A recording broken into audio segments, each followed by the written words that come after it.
अपराध का माहौल सिवान में बहुत पहले से रहा है और अपराध की वजह से ही सिवान चर्चा में शुरू से रहा है। अगर आप देखेंगे, बेशक डॉक्टर राजेंद्र प्रसाद की धरती रही है, लेकिन बहुत दुख के साथ कहना पड़ता है कि जब भी सिवान की चर्चा होती है तो अपराध के लिए ही होती है। तो मेरा ये कहना है कि कोई भी नेतृत्व अगर आता है, अगर उन्हें थोड़ी भी उनको रहता है कि अपराध को मुक्त करना है सिवान को, तो हर चौक चौराहे पे आज के डेट में एक सीसीटीवी कैमरा रहता है। मैं एक बेसिक स्टेप बता रहा हूँ, बहुत छोटा सा एक स्टेप बता रहा हूँ अपराध को कंट्रोल। इसके अलावा बहुत सारे उपाय आपको करने चाहिए थे, लेकिन मैं एक मूलभूत कह रहा हूँ कि कम से कम सीसीटीवी कैमरा होता है तो जो खुलेआम लोगों का मर्डर हो जाता है उस पर कुछ तो अंकुश लगता है, कुछ अपराधी गिरफ्त में आते हैं। ये बताइए, कुछ दिन में मतलब ये जब 5 साल निर्दलीय से सांसद रह चुके हैं ओम प्रकाश यादव और 5 साल भाजपा की वजह से उनको सांसद बनाया गया, लेकिन सिवान जिला में कोई काम नहीं हुआ। फिर कविता सिंह आई, उनका भी कोई काम नहीं हुआ।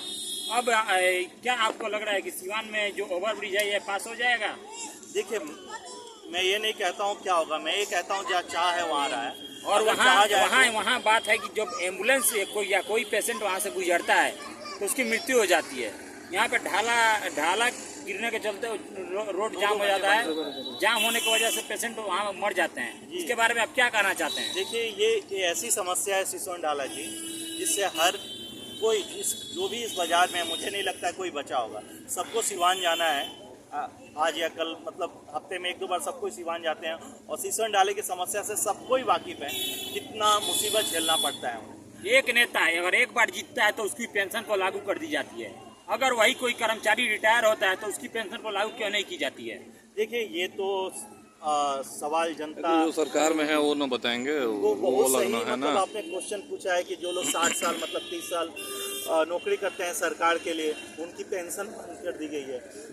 वहीं पे जो लोग 5 साल के लिए आप शासन में आते हैं, उनका पेंशन जो आजीवन रहता है, ये तो जनता की मांग उठनी चाहिए और ये बहुत ही जायज़ है। इसके लिए किसी ना किसी प्रतिनिधि को आवाज़ उठाना संसद भवन में जरूरी है। जब भी चुनाव, संसद भवन में वही लोग आवाज़ उठाएंगे ना जिनको मुद्दा पता रहेगा, लोगों से मिलेंगे, मूलभूत चीज़ों को समझेंगे। लेकिन प्रॉब्लम है कि हमारे यहाँ से जो लोग भी चुन के जाते हैं गूंगे बहरे जाते हैं।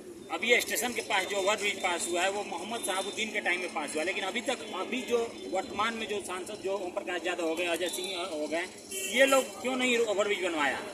देखिए, क्यों नहीं बनवाया ये तो जग जाहिर है। ओम प्रकाश यादव जी 10 साल थे, वो मतलब उतना इफेक्टिव निष्क्रिय रहे हैं। वो कविता सिंह के समय में उन्होंने हालांकि कुछ सोशल मीडिया के माध्यम से उन्होंने माफ़ी भी मांगा, तो उन्होंने कहा था कि मैंने कोशिश किया है लेकिन नहीं हो पाया और उनके साथ कुछ समस्याएं भी थी। जैसे कि ये बात बोला गया है कि कोशिश करने वालों की कभी हार नहीं होती।